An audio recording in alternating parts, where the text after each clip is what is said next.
Nagpapansin lang mga kababayan. Pinagbawalan daw siya na magsalita. Kaya yun lang ang kanyang binitawang salita mga kababayan. Pero nandun siya sa Senado.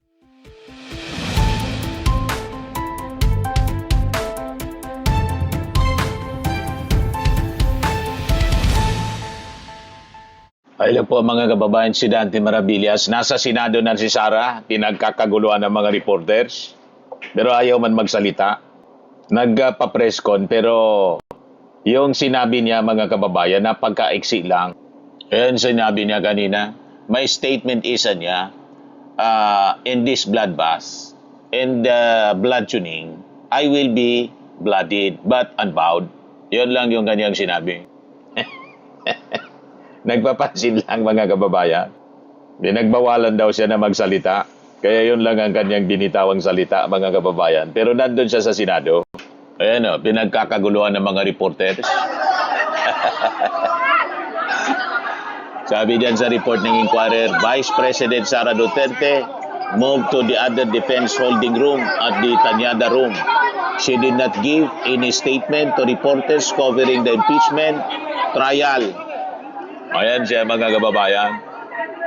Nagsisiksikan yung mga reporters, nagpapangagaw para makunan ng statement sana si Sara Duterte. Nagbabalyahan mga kababayan with the Senate security at siyempre yung mga ni Sara, mga security niya, yan pinoprotect si Sara kasi pag hindi baka madaganan mga kababayan.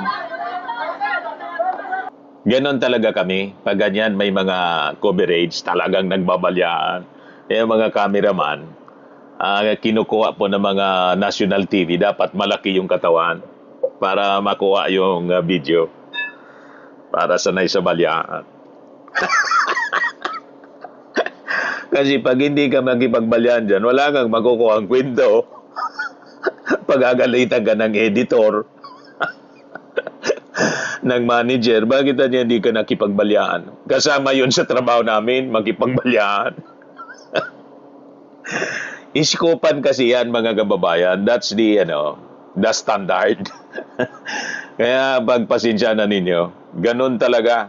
Parte ng kompetisyon sa radyo at telebisyon mga kababayan.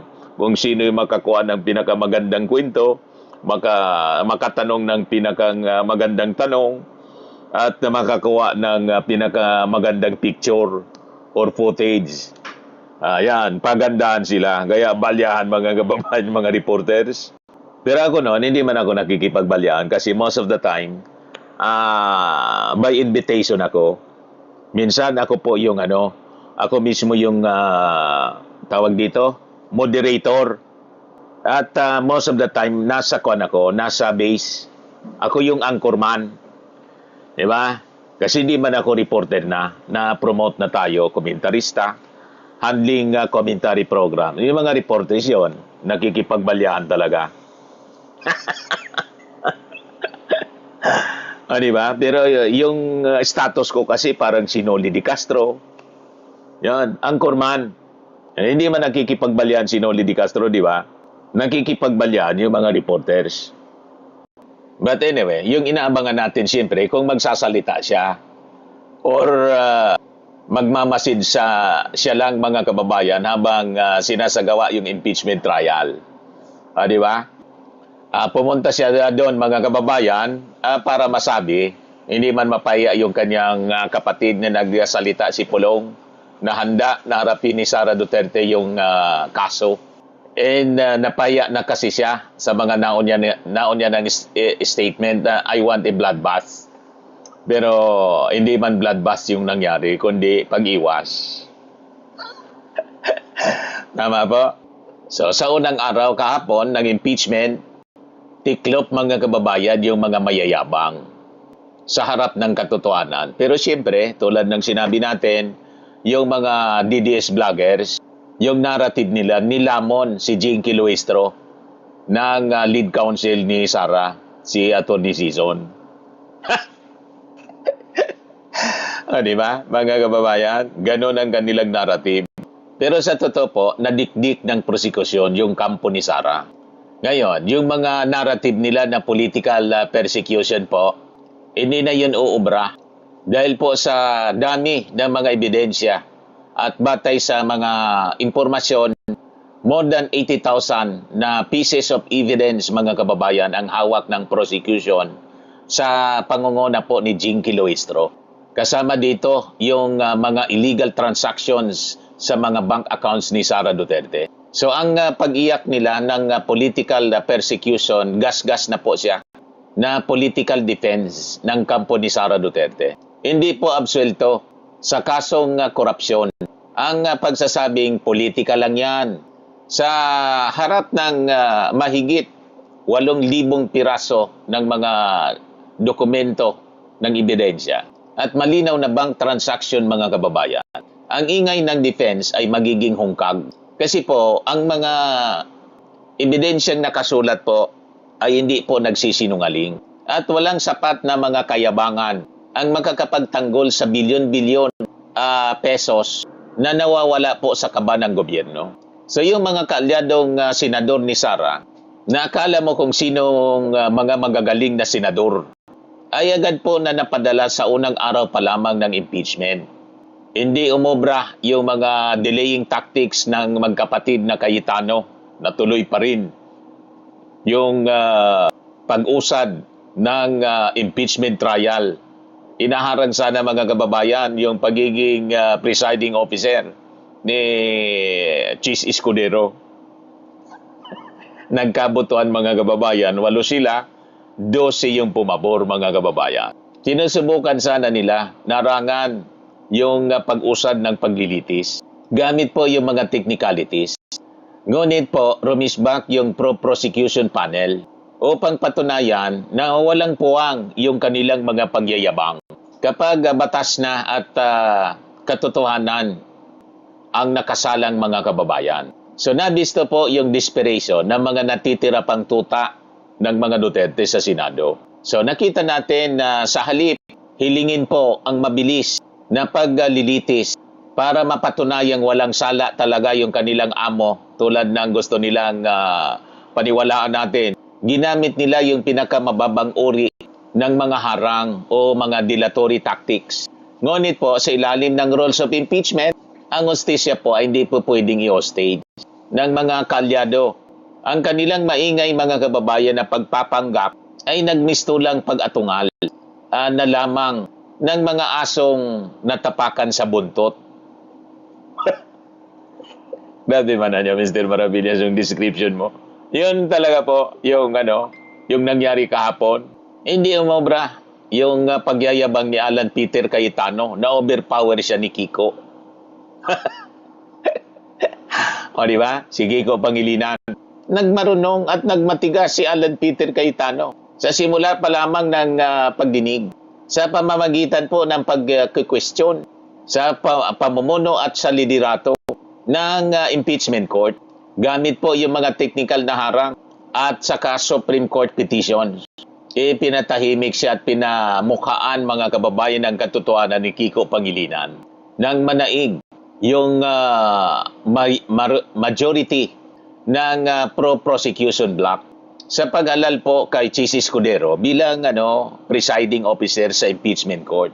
Sa botong 12-8, sinubukan sana po ni Alan Peter Cayetano na mag-lecture ukol sa mga procedural rules para lituhin yung publiko at i-delay ang paglilitis. Hindi po umobra. Tumiklop. O, di ba? Ngunit sinalo po ito ng matikas na argumentong legal ni Kiko Pangilinan. Ang sabi ni Kiko, ang kapangyarihan niya ng Senado bilang isang impeachment court ay nagmumula mismo sa saligang batas at hindi pwedeng talunin ng mga nakabinbing petisyon sa labas. Unang-una, wala pa man desisyon sa mga petisyon niya. Nagtulong yung magkapatid, si Alan at saka si Pia Cayetano, hindi pa rin umubra.